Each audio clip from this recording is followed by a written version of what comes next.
પ્રદેશ ભાજપ પ્રમુખ તરીકે CR પાટીલ યથાવત રહેશે। તો મહત્વના સમાચાર સામે આવી રહ્યા છે। કાર્યકારી પ્રમુખ સંદર્ભમાં મીડિયા કન્વીનરની આ સ્પષ્ટતા સામે આવી છે। હાલ કોઈ કાર્યવાહી પ્રમુખની નથી કરાઈ વરણી।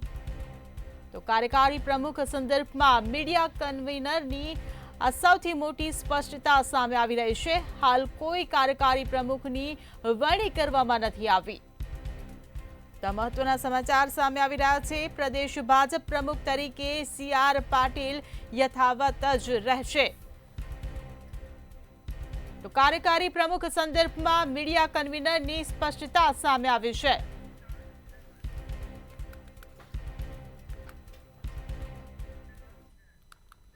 બનાસકાંઠામાં ધાનેરા નગરપાલિકાની ચૂંટણી રદ થતા જનતાની સાથે કોંગ્રેસ પણ આક્રોશમાં જોવા મળી છે। આજે કોંગ્રેસના પૂર્વ નગરપતિ બળવંતજી રાવ અને તેમના ટેકેદારો સાથે પહોંચી ચૂંટણી અધિકારી પાસે તમામ માહિતી માંગી હતી। લેખિત રજૂઆત કરતા ચૂંટણી અધિકારીએ આવતીકાલે માહિતી આપવાની વાત કરી હતી।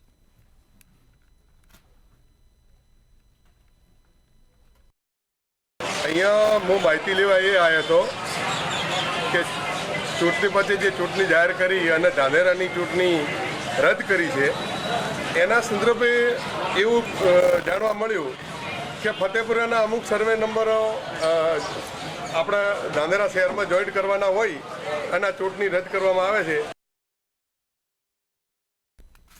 સુરતના નાનપુરામાંથી ચોંકાવનારી ઘટના સામે આવી છે, જેમાં માસિયાઈ ભાઈએ પોતાની 1 વર્ષની બહેનની હત્યા કરી નાખી છે। નાની બાળકી સતત રડી રહી હતી, જેનાથી કંટાળી 13 વર્ષના કિશોરે તેના મોઢે ઓશિકું દબાવી તેની હત્યા કરી દીધી હતી। 1 વર્ષની બાળકીની હત્યાથી પરિવારમાં શોકનો માહોલ છવાયો છે। બાળકીના મૃતદેહને સિવિલ હોસ્પિટલમાં પોસ્ટમોર્ટમ માટે મોકલવામાં આવ્યો હતો, જ્યાં રિપોર્ટમાં બાળકીનું મોત ગૂંગળામણને કારણે થયું હોવાનું સામે આવ્યું હતું। પોલીસે ફરિયાદ નોંધી વધુ તપાસ હાથ ધરી છે।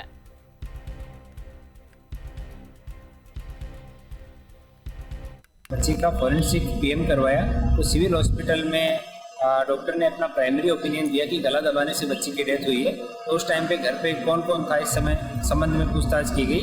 तो जो बच्ची जिसकी डेथ हो गई उसकी मदर 2 बहनें हैं, तो दूसरी जो बहन है उसके 2 बेटे हैं और बच्ची है वो 4 बहनें हैं, जिनमें वो सबसे छोटी थी। तो वो उसकी मासी का बेटा जो है 13 साल का है, वो घर पे था और बच्ची बहुत रो रही थी। उसने चुप कराने का प्रयास किया, जब चुप नहीं हुई तो गला दबा के चुप कर दिया। રાજકોટમાં એસિડ એટેકની ઘટના સામે આવી છે। કુવાડવા પોલીસ મથકના સોખડા ગામે વર્ષા ગોરિયા નામની મહિલા પર એસિડ ફેંકવામાં આવ્યું હતું। પ્રકાશ સરવૈયા નામના શખ્સે મહિલા પર અને ભત્રીજી પર એસિડ ફેંક્યું હતું। ગંભીર રીતે દાઝી જતા મહિલાને હોસ્પિટલ ખસેડવામાં આવી હતી। આરોપી પ્રકાશ સાથે ફરિયાદી વર્ષાબેનની ભત્રીજીની સગાઈ થઈ હતી। લગ્ન પહેલા જ ફરિયાદીની ભત્રીજી અન્ય સાથે ભાગી પ્રેમ લગ્ન કર્યા હતા। ત્યારે અદાવત રાખી ભત્રીજીનું એડ્રેસ પૂછી પ્રકાશે એસિડ એટેક કર્યો હતો। પોલીસે ગણતરીના કલાકોમાં જ આરોપી પ્રકાશ સરવૈયાને ઝડપી પાડીને વધુ કાર્યવાહી હાથ ધરી છે। દર વખતે ઘરે આવીને આવી રીતે ધમકી મારતો હતો અમને કે ભાઈ મને એને ગોતી દો કે હવે અમને નથી ખબર એ ક્યાં ભાગી ગયો, એના કઈ સરનામા થોડા હોય। હવે અહીંયા હોય ક્યાં હોય કોને ખબર। હવે આપણે એની હોય આખી એની હોય આપણે બીજા કામ ન હોય। ભાઈ એને કહેતા હતા કે ભાઈ સારી કે ભાઈ તું બીજે પરણી જા, હજુ તું જુવાનો, બીજી સારી રીતે પણ।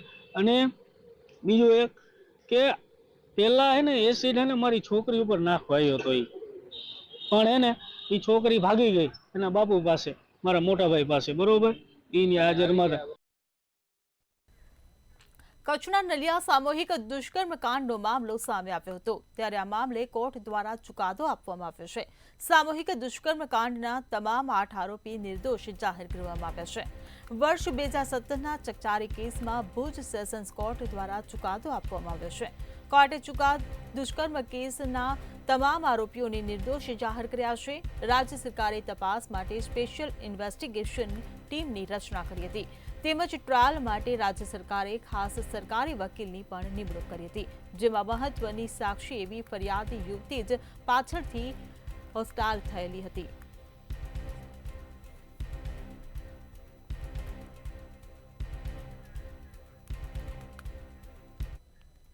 મહેસાણાના ખ્યાતિ હોસ્પિટલ કાંડમાં વધુ એકનો ભોગ બન્યાનો કિસ્સો સામે આવ્યો હતો. ખ્યાતિ હોસ્પિટલ દ્વારા કડીના બોરીસણા ગામે કેમ્પ યોજાયો હતો અને કેમ્પના બીજા દિવસે 19 દર્દીઓને અમદાવાદ લઈ જવામાં આવ્યા હતા, જેમાં દર્દીઓનું એન્જિયોગ્રાફી અને એન્જિયોપ્લાસ્ટી કરવામાં આવ્યું હતું. તે બાદ 2 દર્દીઓના મોત થયા હતા. ત્યારે એન્જિયોગ્રાફી કરાવ્યા બાદ વધુ એક દર્દીની તબિયત લથડી હતી અને 72 વર્ષીય કાંતિ બબલદાસ પટેલનું મોત નીપજ્યું હતું.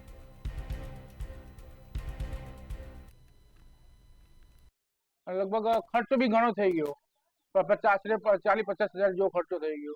2 થી 3 વખત અઠવાડિયે દાખલ રાખેલા અને તોય છતાંય એમને સારું નથી થતું. શ્વાસની તકલીફ વધી ગઈ. પેલા 2 જણા જે મરી ગયા હતા એમના કારણથી એમને પેલી થઈ ગયું, ગભરાટ થઈ ગઈ કે મારું શું થશે. આ 2 જણ મરી ગયા, મારે કોઈ ઓપરેશન થયું તો મારું શું થશે. તો એમાં અમારા એરિયા બીમાર જ રહેતા હતા. એમને પછી આશરે 2.5 મહિના જેવું થયું અને કાલ રાતે એમનું અવસાન થયું. રાજકોટમાં રાજુપરાના ખેડૂતને કડવો અનુભવ થયો હતો. જામકંડોરણાની મધુવન એગ્રો પેઢીમાંથી ખરીદેલ ખાતરમાંથી કાંકરા અને પથ્થર નીકળ્યા હતા. એક તરફ ખાતર બિયારણના વધતા ભાવથી ખેડૂતો પરેશાન છે, જ્યારે બીજી તરફ ખેડૂતોએ ખરીદેલા ખાતરમાંથી કાંકરા નીકળ્યા હતા અને ખેડૂતે પોતાની સાથે અન્યાય થયો હોવાથી સેમ્પલની માંગ કરી હતી. તેમજ ગુજરાત સ્ટેટ ફર્ટિલાઇઝર કોર્પોરેશનના અધિકારીઓને જાણ કરવામાં આવી હતી. ત્યારે એગ્રો કંપનીને સેમ્પલ લેવા તેમજ બાકીનો જથ્થો ન વેચવા માટે આદેશ આપ્યો હતો.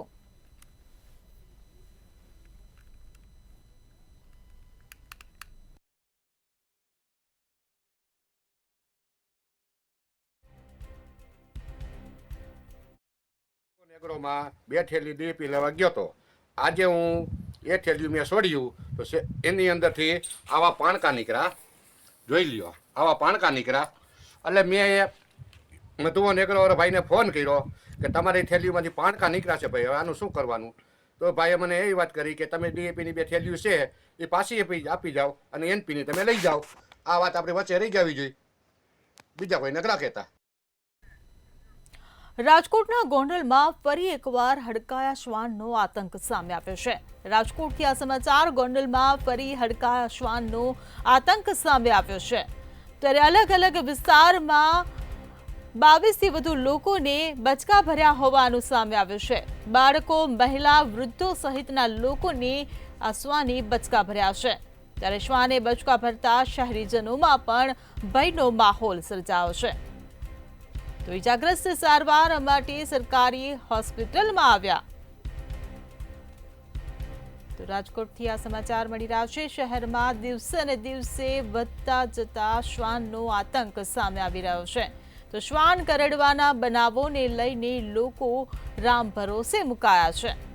તો જવાબદાર તંત્ર સામે લોકોએ પણ આક્રોશ ઠાલવ્યો છે.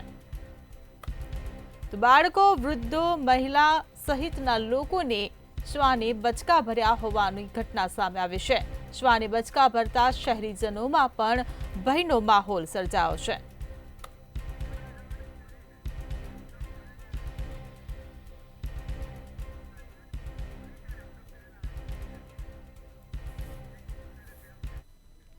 જૂનાગઢમાં પોલીસે રાઉન્ડ અપ કરેલા આરોપીએ એસિડ પીધું હોવાની ઘટના સામે આવી છે. જૂનાગઢથી આ સમાચાર. પોલીસે રાઉન્ડ અપ કરેલા આરોપીએ એસિડ પીધું હોવાની આ ઘટના સામે આવી. ગીર સોમનાથની એલસીબીની ટીમ આરોપીને લઈ જતી હતી ત્યારે આ ઘટના ઘટવા પામી છે. લઘુશંકા કરવાના બહાને એસિડ ગટગટાવ્યું હોવાનું સામે આવ્યું છે. તો કેશોદ હાઈવે પર આવેલી હોટલમાં આ ઘટના ઘટી.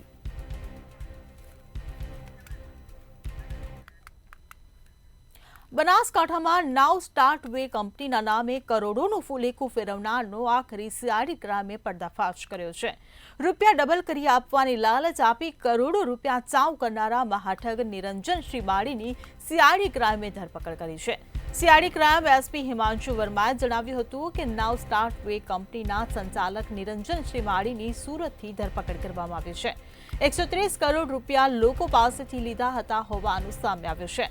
રૂપિયા ડબલ કરી આપવાની લાલચમાં 15,000થી વધુ લોકોએ રોકાણ કર્યું છે.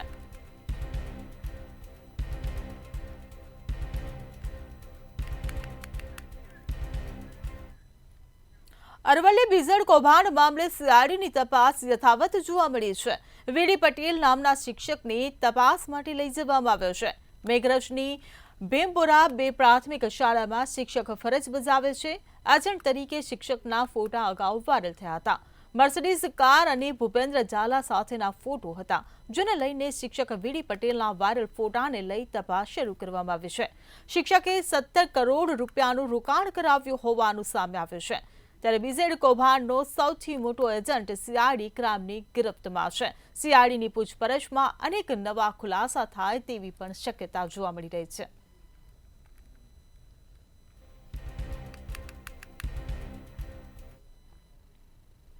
तो इसी उसमें जो है ये विनोद पटेल करके है। तो ये विनोद पटेल जो है ये मोडासा में के हैं और ये जो है जो प्राथमिक शाला है उसमें शिक्षक हैं। तो इनको कल हमने पूछताछ के लिए जो है बुलाया था और उसके बाद इनको जो है अरेस्ट किया गया है। तो इनका रोल ये है कि मतलब सबसे बड़े एजेंट में से एक है वीजेड वाले केस में। तो इन्होंने लगभग 70 करोड़ जैसा जो है वो मतलब 70 करोड़ रुपया जो है वो मतलब इन्वेस्ट करवाया था स्कीम में और लगभग 1300 लोगों से इन्होंने जो है मतलब इन्वेस्ट कराया था। तो ये सबसे बड़े एजेंट में से एक है। तो इनका रोल जो है इसमें आया है, तो इसलिए इनकी धरपकड़ की गई है। સાબરકાંઠા પ્રાંતિજના વદરાડમાં યુજીવીસીએલ કર્મીની દાદાગીરી સામે આવી છે. વીજબિલની બાકી રકમ માટે સ્થળ પર પહોંચીને હુમલો કર્યો હતો. ચેક કે રોકડાનું પૂછતા જ ઉશ્કેરાઈ જઈ આ હુમલો કરતા ફરિયાદ કરવામાં આવી છે. પ્રાંતિજ પોલીસે યુજીવીસીએલ કર્મી સહિત 4 શખ્સો સામે ગુનો નોંધ્યો અને તપાસ હાથ ધરી છે. ગ્રામજનો એકઠા થઈ યુજીવીસીએલ કર્મી સામે કાર્યવાહીની માંગ કરી છે. વારંવાર ઘર્ષણ સર્જાતા હોવાને લઈ ગ્રામજનોએ વિરોધ નોંધાવ્યો તેમજ કર્મીની તાત્કાલિક બદલી કરવાની માંગ કરી છે.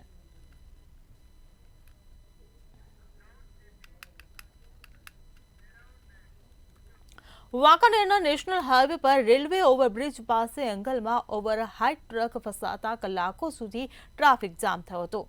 ઓવરહાઇટ મગફળી ભરેલ ટ્રક મુખ્ય માર્ગની એંગલમાં ફસાઈ જતા highway authority, railway staff, traffic police ઘટના સ્થળે પહોંચી હતી, જ્યારે ક્રેન વડે તોતિંગ એંગલ હટાવવામાં આવી હતી.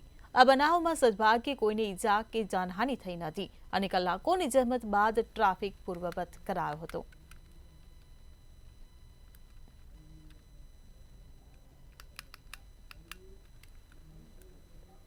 વાંકાનેર જગતનાકા પાસે રેલવે ગેન્ટ્રીમાં એક ઓવરરાઇડ ટ્રક જે હતો એમણે મગફળીની થેલી જે હતી ઓવરરાઇડમાં ભરેલી હતી, જેના લીધે ગેન્ટ્રીમાં ફસાણો હતો. જેના લીધે ટ્રાફિક જામ થયું હતું અને રોડ બ્લોક થયું હતું. જેના દ્વારા અમારી ટીમ દ્વારા ક્રેન હાયર કરી અને અમારી ટીમ દ્વારા પેટ્રોલિંગ ટીમ અને ઇન્સિડન્ટ મેનેજમેન્ટ ટીમ દ્વારા આવી અને ટ્રાફિક મેનેજ કરી અને રસ્તો ક્લિયર કરાવવા માટે મહેનત ચાલે છે. ગાંધીનગર મહાનગરપાલિકાનું ડ્રાફ્ટ બજેટ રજૂ કરવામાં આવ્યું છે. ગાંધીનગર મહાનગરપાલિકાના મ્યુનિસિપલ કમિશનર જે.એન. વાઘેલાએ વર્ષ 2025-26 માટે કુલ ₹1744.21 કરોડનો ડ્રાફ્ટ બજેટ રજૂ કર્યો છે. વર્ષ 2025-26માં 38% વધારાનો બજેટ રજૂ કરવામાં આવ્યો છે. આ સાથે જ કેપિટલ આવક ₹1318 કરોડ મંજૂર કર્યા છે. આ બજેટમાં સામાજિક આંતરિક માળખાકીય સુવિધાઓ ધ્યાને રાખીને રજૂ કરવામાં આવ્યું છે.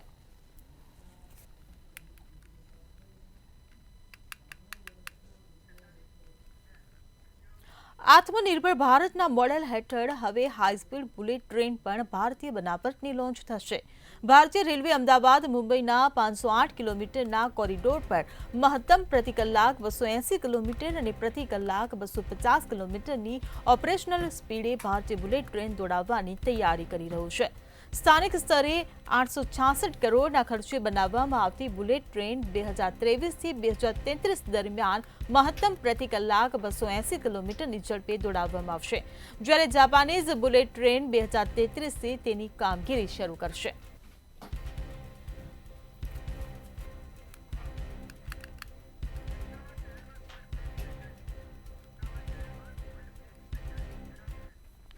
અમદાવાદ શહેરમાં કોલ્ડ પ્લેની તૈયારીઓ કરવામાં આવી રહી છે. અમદાવાદથી આ સમાચાર મળી રહ્યા છે. અમદાવાદ શહેરમાં કોલ્ડ પ્લેની તૈયારીઓ ચાલી રહી છે.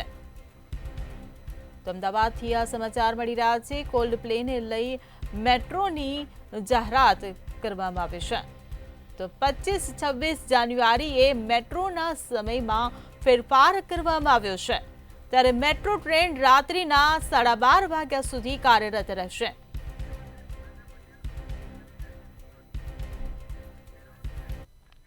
મુખ્યમંત્રી ભૂપેન્દ્ર પટેલ આવતીકાલે સુરત જશે. તો આ મહત્વના સમાચાર સામે આવી રહ્યા છે. મુખ્યમંત્રી ભૂપેન્દ્ર પટેલ આવતીકાલે 5:30 કલાકે સુરત પહોંચશે. તો કતારગામ સ્થિત કિરણ હોસ્પિટલની મુખ્યમંત્રી મુલાકાત કરશે. તો અઠવા લાઇન્સ ખાતે સુરત મનપાના કાર્યક્રમમાં તેઓ ઉપસ્થિત રહેશે. મનપાના વિવિધ વિકાસ કાર્યોનું કરશે ખાતમુહૂર્ત અને લોકાર્પણ.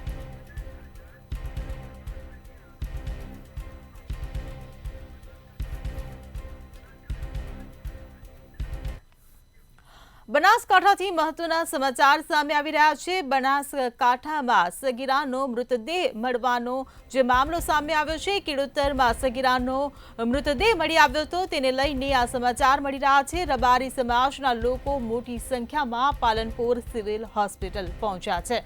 આરોપી ન પકડાય ત્યાં સુધી મૃતદેહ સ્વીકારવાનો ઇનકાર કરવામાં આવ્યો છે. તો સગીરા સાથે અઘટિત કૃત્ય કરી હત્યા કરી હોવાનો પણ આક્ષેપ લગાવવામાં આવ્યો છે. આરોપી ન પકડાય ત્યાં સુધી મૃતદેહ સ્વીકારવાનો ઇનકાર કર્યો છે.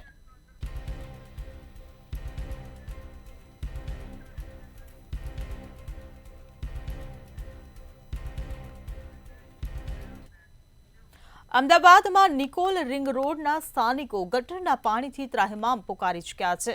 નિકોલમાં બિલ્ડરો દ્વારા ગેરકાયદેસર ગટર કનેક્શન અને ઉભરાતી ગટરનો ભોગ સામાન્ય લોકો બની રહ્યા છે. આવી ઉભરાતી ગટરોની સાફ સફાઈ સમયસર કરવામાં આવતી નથી, જેના કારણે મચ્છરજન્ય રોગચાળો વધી રહ્યો છે. શિવ ઉક્તિ સોસાયટીના રહીશો કોર્પોરેશન અને ઔડામાં રજૂઆતો કરવા છતાં પણ અધિકારીઓ જોવા સુદ્ધા ન આવતા હોવાથી લોકોમાં રોષ જોવા મળી રહ્યો છે. 10 થી 15 બાળકો અત્યારે હાલની તારીખમાં બીમાર થઈ ગયા છે અને પાણી કોઈ નિકાલ આવતો નથી. એ પાછળના ફ્લેટોમાંથી આવે છે પાણી, કોઈ જોવા આવતું નથી હાલની તારીખમાં. રમવા જાય તો પછી બીમાર પડવાના, મચ્છર થાય એટલે પાણીનો કોઈ નિકાલ નથી. તો પછી अनु कोई निकाल लाओ. इसको 1-1.5 महीने जैसे होने आया, जब से पानी आ रहा, घर में भी बहुत सारे मच्छर होते हैं और यानी बोलने जाते तो कोई सुनाई नहीं करता हैगा. इसके कारण फिर हमने ऑफिस में जाके उनको बोला कि नहीं यहाँ से, हाँ एम से एम में रहते, पर हमने ऑफिस में जाके बोला कि वहाँ से, तो इन्होंने कुछ कहा होगा फिर, और इसके बाद में हमें नहीं पता, नहीं कोई नहीं आया था देखने का. अब ये पीछे से ही बोलते, पीछे गटर का ही होगा ना तभी आता है ना, यहाँ से तो कहीं आने वाला है नहीं है. इसके कारण પાણીના લીધે અમે એમસીમાં 40 થી 50 વાર ફરિયાદો કરી છે, તો પણ કોઈ એમસી વાળા કહે છે આ તમારી કમ્પ્લેન નોંધી લીધી છે, ભાઈ આગળથી કોઈ જવાબ આવતો નથી. આ પાછળ અમારે ગટરનું પાણી ભરાય છે, 1-1.5 મહિનાથી ભરાય છે આવી રીતે. આના લીધે કેટલાય બાળકો અમારે બીમાર થાય છે મચ્છરના લીધે, મલેરિયા, ડેન્ગ્યુ. કોઈ જોવા નહીં આવતું. 40 થી 50 કમ્પ્લેન કરી પણ કોઈ સામેથી રિસ્પોન્સ આવતો નથી. નિકોલ વિસ્તારની અંદર જે આવેલા જે ફ્લેટો છે અને સાથે સાથે જે ગટર કનેક્શન જ્યાંથી પાણી આવી રહ્યું છે, જ્યાં પ્રદૂષિત પાણી જે જોઈ રહ્યા છો, જે ગટર જે છે તે ઉભરાઈ રહી છે અને ગટર જે ઉભરાય છે તે બાદ જે ગટરનું જે સીધું પાણી છે તે આ ગંદી ગટરોમાંથી થઈ અને સીધું જ આગળની સાઈડ જઈ રહ્યું છે. એટલે આ જે આખું પાણી જે છે જેના લીધે જે પ્લોટ જે છે તેની અંદર જે ગંદુ પાણી જઈ રહ્યું છે અને આ પાણીના લીધે મચ્છરજન્ય રોગચાળો છે તે પણ ફેલાઈ રહ્યો છે. અને આ પાણી જે છે તે દૂર આસપાસના જે સ્થાનિક આક્ષેપો જે થઈ રહ્યા છે સ્થાનિક લોકોના કે આ વિસ્તારની અંદર થાય છે અને મચ્છરજન્ય જે રોગચાળો છે તે પણ ફાટી નીકળ્યું છે. સૌથી મહત્વની વાત એ છે કે જ્યારે ગટર કનેક્શન જ્યારે બ્લોક છે તો એવા કન્ડિશનની અંદર આ જે આસપાસના જે બિલ્ડરો જે છે તેને બીયુ પરમિશન કેવી રીતે આપવામાં આવ્યું, કારણ કે આખી જે ગટર જે છે ચોકઅપ છે અને તેનું પાણી જે છે રોડ રસ્તા પર ખુલ્લે આમ વહી રહ્યું છે. અને સાથે જે પ્રમાણે કોર્પોરેશન અને સાથે ઓડાની અંદર વારંવાર ફરિયાદો અને રજૂઆતો કરવામાં આવી, તેમ છતાં પણ જે એક પણ અધિકારી કે છે તે અત્યાર સુધી આ ફરિયાદનું નિરાકરણ કરવા માટે ઘટના સ્થળ પર આવ્યા નથી. અને સાથે જ લોકો આ મચ્છરોથી અને જે પ્રદૂષિત પાણી છે તેનાથી ત્રાહિમામ પોકારી ચૂક્યા છે. કેમેરામેન કેતન શ્રીમાળી સાથે મિહિર દુધરેજિયા, મંતવ્ય ન્યૂઝ, અમદાવાદ.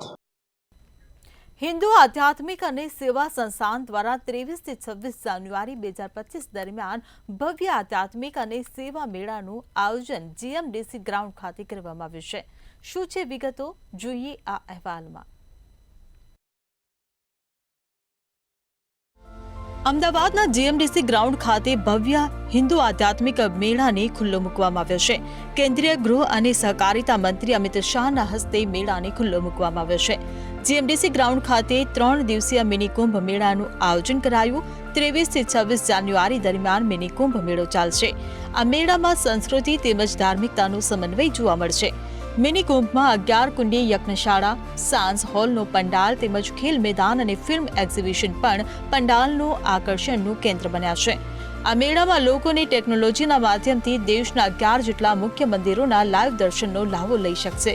દરેક લોકો મેળાનો લાભ લઈ શકે માટે સવારના 9 વાગ્યાથી રાત્રે 10 વાગ્યા સુધીનો સમય રાખવામાં આવ્યો છે. મેળાની મુલાકાત માટે કોઈ પ્રવેશ ફી રાખવામાં નથી આવી. આજે અહીંયા હિન્દુ આધ્યાત્મિક સેવા મેળાનું ઉદ્ઘાટન હમણાં જ પૂજ્ય પરમાત્માનંદજી અને ભૈયાજીના હાથે થયું. આવતા પહેલા થોડું ચક્કર લગાવીને હું આવ્યો. 200 થી વધુ સેવા કરવા વાળી સંસ્થાઓને એક મંચ પર લાવવાનું કામ આયોજકોએ કર્યું છે. હું ગુણવંતભાઈ, ઘનશ્યામભાઈ, એમની આખી ટીમને હૃદયપૂર્વક અભિનંદન આપવા માંગુ છું કે સેવાના છૂટફૂટ થતા આખા પ્રયાસને એક મંચ પર લાવી એકત્રિત કરી સમગ્ર હિન્દુ સમાજની સેવાની તાકાતને સમાજની સામે મૂકવાનું કામ કર્યું. આ 2 અવસરોની સાથે અમદાવાદમાં આજથી ત્રીજા મહત્વપૂર્ણ અવસર હિન્દુ આધ્યાત્મિક સેવા મેળાનો આજથી પ્રારંભ થયો છે.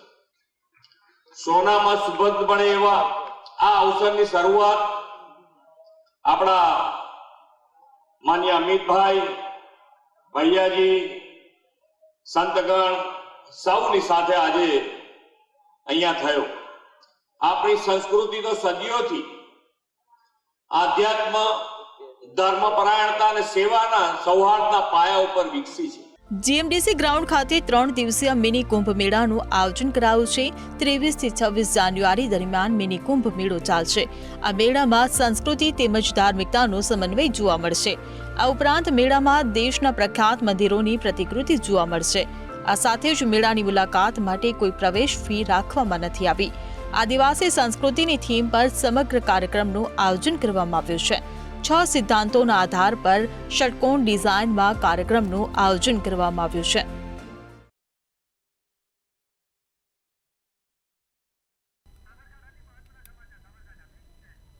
સાબરકાંઠાથી મહત્વના સમાચાર સામે આવી રહ્યા છે. નજર કરીએ સાબરકાંઠાના સમાચાર પર. સાબરકાંઠામાં એસીબીની વધુ એક સફળ ટ્રેપ સામે આવી છે. તો રૂપિયા 1500ની લાંચ લેવા જતા 2 શખ્સ ઝડપાયા છે. રેવન્યુ તલાટી તેમજ આઉટસોર્સથી ભરતી થનારાની અટકાયત કરવામાં આવી છે. વિજયનગર મામલતદાર કચેરીમાં એસીબીનું સફળ છટકું. ત્યારે મહાવીર અસારી સહિત ધર્મેન્દ્ર સોલંકીની આ મામલે અટકાયત કરવામાં આવી છે. તો સાબરકાંઠામાં એસીબીની વધુ એક સફળ ટ્રેપ જોવા મળી રહી છે. ત્યારે રૂપિયા 1500ની લાંચ લેવા જતા 2 શખ્સ ઝડપાયા છે. રેવન્યુ તલાટી તેમજ આઉટસોર્સથી ભરતી થનારાની અટકાયત કરવામાં આવી છે. વિજયનગર મામલતદાર કચેરીમાં એસીબીનું આ સફળ છટકું ગોઠવવામાં આવ્યું હતું. જ્યાં એસીબીને સફળતા મળી છે. મહાવીર અસારી સહિત ધર્મેન્દ્ર સોલંકીની આ મામલે અટકાયત કરવામાં આવી છે. તો સાબરકાંઠાથી આ સમાચાર મળી રહ્યા છે. એસીબીની વધુ એક સફળ ટ્રેપ સામે આવી.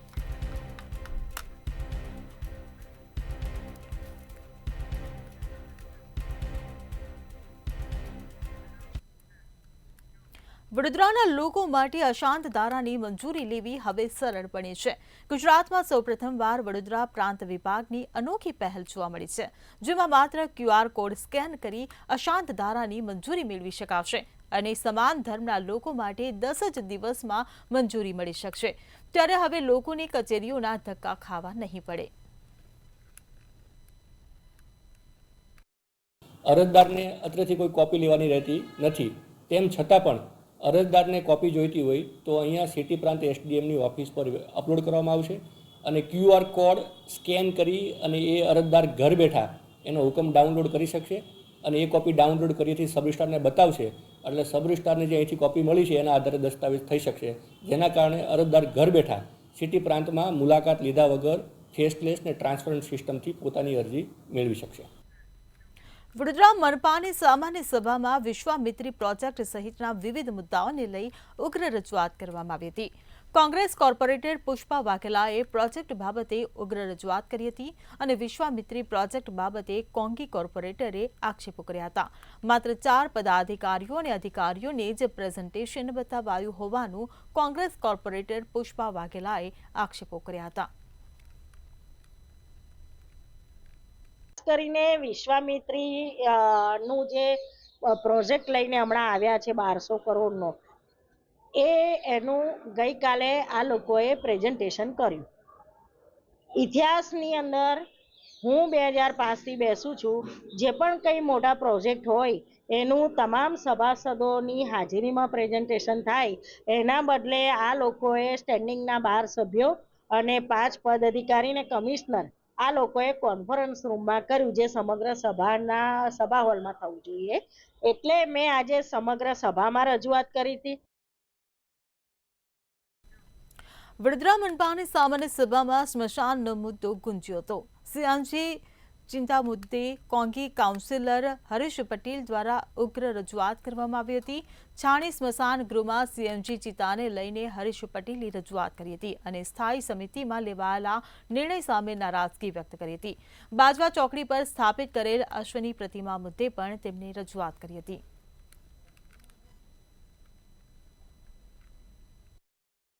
આજે છાણી ગેસ ચિતા બાબતેનો મુદ્દો હતો. લાસ્ટ સ્ટેન્ડિંગ કમિટીની અંદર જે અમારું ગેસ ચિતા કોઈ દાતાશ્રી દ્વારા આપવામાં આવવાની હતી એ કામને મુલતવી રાખવામાં આવ્યું છે. છાણી જગ્યાએ નિજામપુરા મૂકવાની વાત કરી છે. તો દાતાશ્રીને છાણીમાં દાન કરવું છે, એની જગ્યાએ સ્ટેન્ડિંગ કમિટી ચેન્જ કરી ના શકે, એના માટે આજે સામાન્ય સભાની અંદર અમે રજૂઆત કરી કે ફરી સ્ટેન્ડિંગ કમિટીની અંદર આ કામ લાવીને છાણીની અંદર ગેસ ચિતા માટે મંજૂરી આપવામાં આવે, અમે આજે માગણી કરી.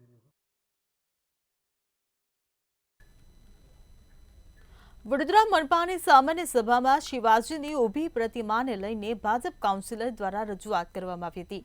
હાલ મુજમહોડામાં છત્રપતિ શિવાજી મહારાજની પ્રતિમા સ્થાપિત છે. અશ્વ પર આરૂઢ મૂર્તિ સ્થાપિત કરવા ભાજપ કાઉન્સિલરે 2 વર્ષથી રજૂઆત કરી છે. ભાજપ કાઉન્સિલર મનીષ પગાર વર્ષ 2022થી આ અંગે રજૂઆત કરી રહ્યા છે. વારંવારની રજૂઆત બાદ પણ પરિણામ મળ્યું નથી, ત્યારે મનીષ પગાર દ્વારા દુઃખ વ્યક્ત કરવા સાથે ઉગ્ર રજૂઆત કરવામાં આવી હતી.